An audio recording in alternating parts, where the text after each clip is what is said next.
Bismillahirrahmanirrahim, starting with the name of my Lord, the most gracious and the most merciful. Assalamu alaikum wa rahmatullahi wa barakatuhu, and good morning and welcome to my class.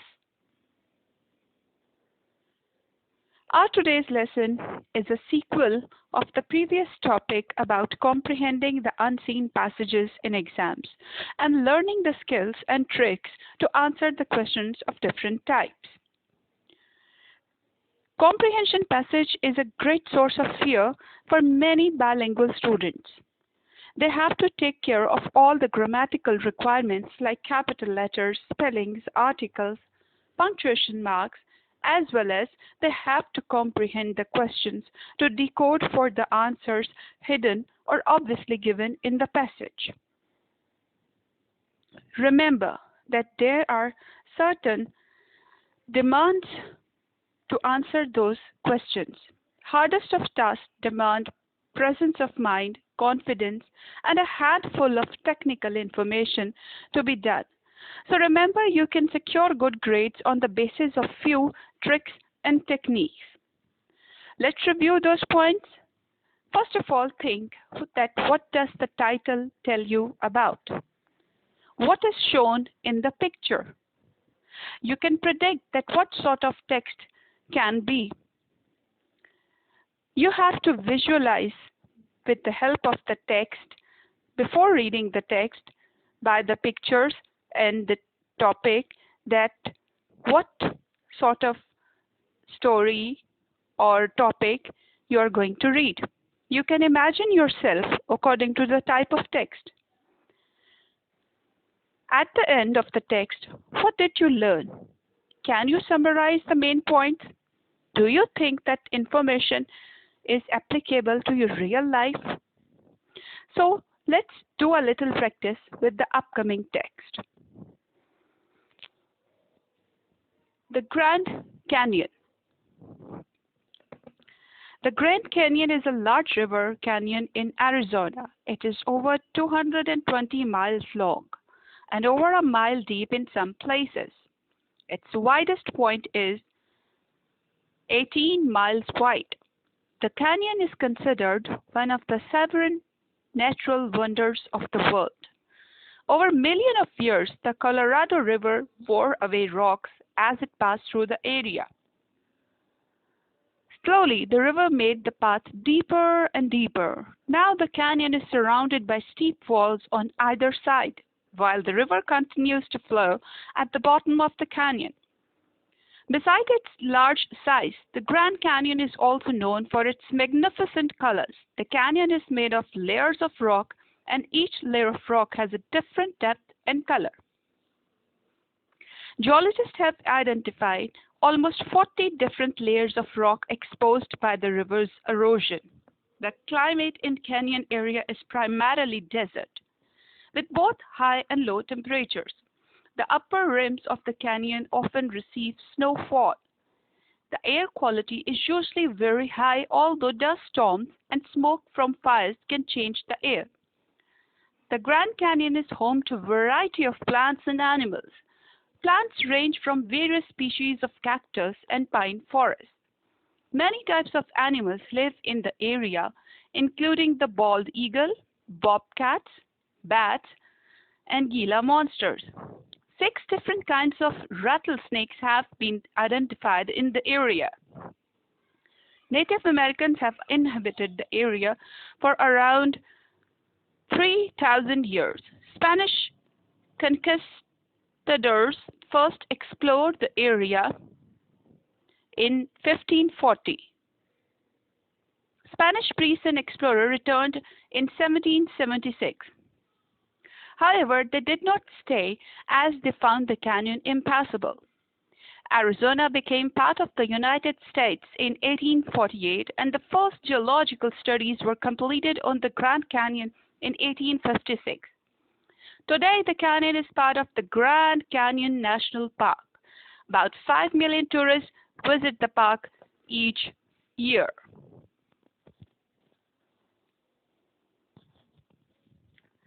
Now, what do you think on the basis of the information given? Is the text fiction or non-fiction? Do you have any sort of prior knowledge about the topic? What were the keywords that explained the text? What are the difficult words?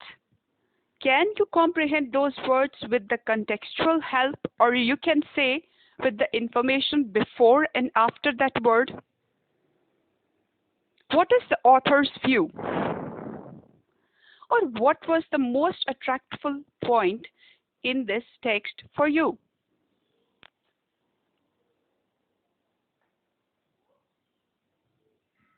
Let's have a look at the type of MCQs in this question.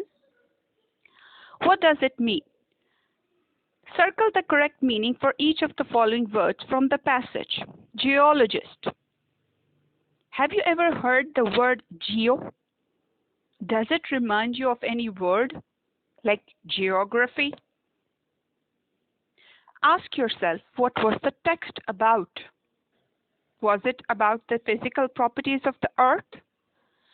Or according to the option B, are these the scientists who study plants and animals? Was the topic about the plants and animals? Do you think so? Or do you think so that the scientists who study numbers? Was the text mostly surrounded by the factual facts about the numbers? No. Scientists who study the physical properties of the earth are called geologists. Statement number 2, various. Now here you have to think about the word class of the word various. Is it noun? Is it adjective? Or is it a verb or adverb?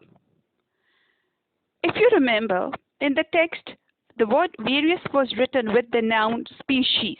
Various species followed by a number of names of other species. So, what does come to your mind? Desert species? No, it doesn't sound correct. Different kinds of species?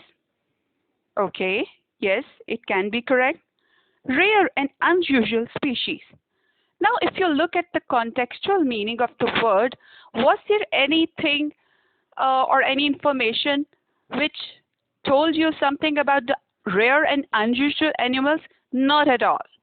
It was all about that the place was surrounded by different kinds of animals. So, various as an adjective gives the meaning of different kinds. Third question is impassable. Now, if we break the word into 3 parts, im as a prefix of the root word pass and able as a suffix. Im means not, pass means to cross, able means not having the ability of something, doing something. So impassable means unable to cross. So the option A is correct.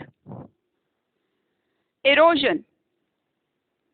Now the students who have studied deeply the subject sciences and the geography, they definitely know that erosion means the act of wearing away or grinding down of the rocks. And it directly gives you the information that we are reading or studying the topic about the rocks. To give you a detailed view of the beauty of nature, I have something really nice for you. Let's watch it and answer the upcoming questions, keeping the text in your mind. North American continent, a place so daunting in scale, no American had yet managed to journey into its depths.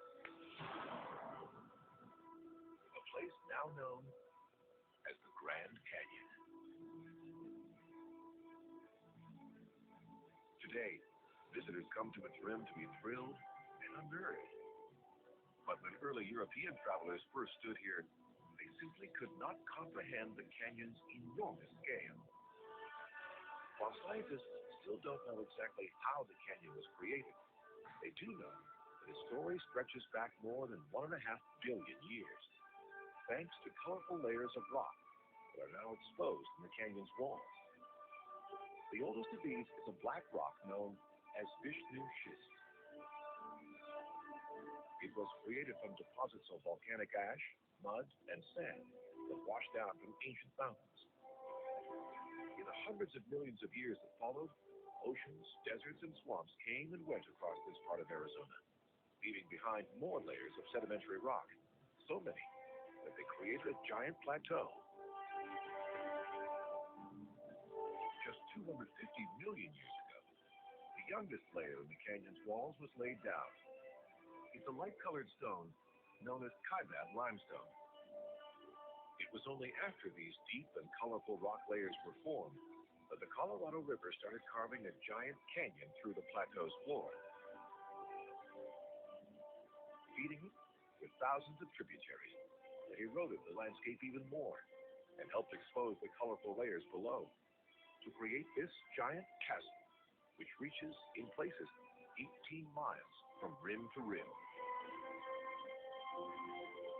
It's a process of erosion that continues, a process that's created some of the canyon's greatest landmarks. From towering rock pinnacles near Temple Butte to deep geological scars known as the Hindu Amphitheater, and soaring above, the Tower of Ra.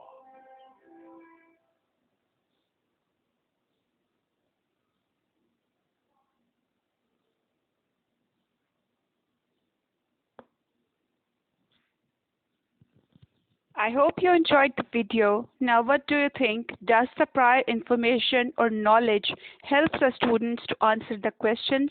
If yes, then I would love to suggest that dear students read a lot, because with reading books, you will have wings to fly and to explore the unseen lands of facts and figures and knowledge. Now take your notebook and start writing the answers of these long questions. Where is the Colorado River found? Why is it considered as one of the 7 wonders of this beautiful land, Earth? What do you think about this wonder of nature? I really enjoyed to be with you and hope you will enjoy your best friend book's company. Keep on reading and fly in the skies of knowledge. Thank you. Allah Hafiz.